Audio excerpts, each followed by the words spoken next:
নিয়ামত আলী মোল্লা। এই নিয়ামত আলী মোল্লা পেশায় ছিলেন একজন কৃষক।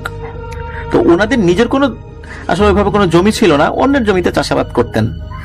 তো ঘটনাটি একটি ফসলি জমি কেন্দ্রিক। তো এই যে নিয়ামত আলী, উনি কালু শাহ নামে একজন ব্যক্তির জমি আবাদ করতেন।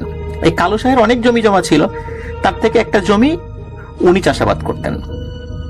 তো সবেমাত্র ধান চাষ করেছেন, ধান মোটামুটি তোলার উপযোগী হতে তখনও বেশ কিছুদিন বাকি আছে আর কি। একদিন রাতের বেলা এই নিয়ামত আলী ঘুমিয়ে আছেন। তো ঘুমের মধ্যে উনি স্বপ্ন দেখছেন যে একটি গরু ওনার জমিতে ধান খাচ্ছে। তো স্বপ্নের মধ্যেই উনি ওই গরুটাকে তাড়ানোর জন্য একটি শক্ত লাঠি নিয়ে ওই গরুটার দিকে এগিয়ে যান। উনি দূর থেকে বিভিন্ন ধরনের শব্দ করছেন, যেই ধরনের শব্দগুলো করে বিভিন্ন গবাদি পশুগুলোকে দূরে সরিয়ে দেওয়া হয়। তো উনি এরকম শব্দ করছেন হাতে লাঠি নিয়ে, কিন্তু ওই গরুটি এক চুলো নড়ছে না, সে আপন মনে ধান খেয়েই যাচ্ছে। উনি লাঠি দিয়ে ভয় দেখালেও গরুটি যখন যাচ্ছে না, তখন ওই গরুটির গায়ে উনি লাঠি দিয়ে আঘাত করেন। আঘাত করা মাত্রই গরুটি মানুষের মতো করে ভয়ানক একটা ডাক দিয়ে ওঠে। আর তখনই ওনার ঘুম ভেঙে যায়। ঘুম থেকে উঠে বসে দেখেন যে এটা তো স্বপ্ন, এরকম স্বপ্ন তো মানুষ কতই দেখে। তো উনি আবার ঘুমিয়ে পড়েছেন। পরদিন সকালবেলা উনি ঘুম থেকে উঠে জমি দেখতে গিয়েছেন। আশ্চর্যজনক বিষয় হলো, উনি রাতের বেলা যে স্বপ্নটি দেখেছিলেন, যে জমির যেই অংশে ওই গরুটি ধান খাচ্ছিল, ওই অংশেই কিছু ধান কাটা। কাটা বলতে ছেঁড়া বা অন্য কোনো ভাবে ওই জায়গাতে ধানগুলা নাই, কিন্তু ধান যে ওখানে নাই সেখানে সেটা স্পষ্ট বোঝা যাচ্ছে। তবে দেখে মনে হচ্ছে যে গরু বাছুর বা এই টাইপের কোনো কিছু এসে ধানগুলো খেয়ে গেছে। বড় তো মন খারাপ হয়। বাড়ির দিকে হাঁটা ধরলেন আর ভাবতে লাগলেন, আচ্ছা রাতে আমি স্বপ্ন দেখলাম, এটা কিভাবে সত্য হলো? এটা কি কোনো কাকতালীয় ব্যাপার নাকি অন্য কিছু, নাকি সত্যি এখানে এসে অন্য কোনো গরু ধান খেয়ে গেছে? তো এসব ভাবতে ভাবতে উনি বাড়িতে চলে আসেন। বাড়িতে এসে ওনার স্ত্রীকে বললেন যে এমনিতেই ধান টান তো ভালো হয় নাই, তারপর আবার অন্য গরুতে এসে খেয়ে গেল ধান, কি করা যায়? মনটা খুব খারাপ।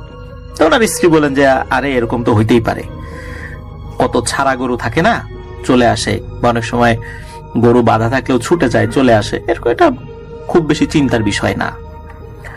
তো ওই দিন রাত্রে এই নিয়ামত আলী উনি আরো একটা স্বপ্ন দেখলেন।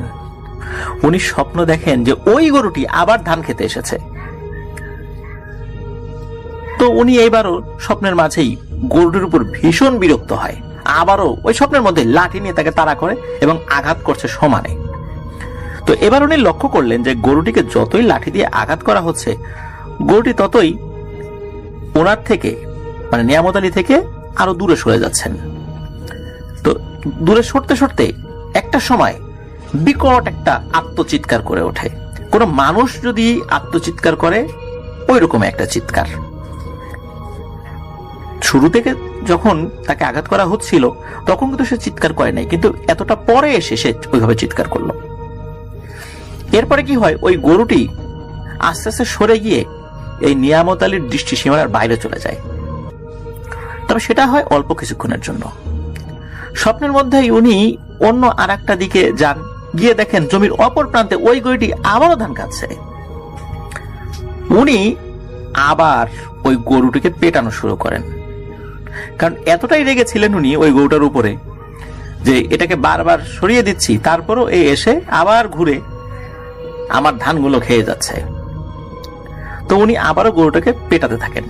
পেটাতে পেটাতে গরুটাকে তাড়া করতে থাকেন, এবং গরু যে সরে যাচ্ছে দৌড়াচ্ছে, উনিও গরুর পিছনে দৌড়াচ্ছেন এবং গরুটাকে হাতে থাকা লাঠি দিয়ে সমানে পেটাচ্ছেন। একবার পিটানি দেন, গরুটা কিছুটা সামনে যায়, উনি ওনার দৌড়ের গতি আরেকটু বাড়ান, আবার গরুটাকে আঘাত করেন। এভাবে উনি সামনের দিকে আগাচ্ছেন তো আগাচ্ছেনই।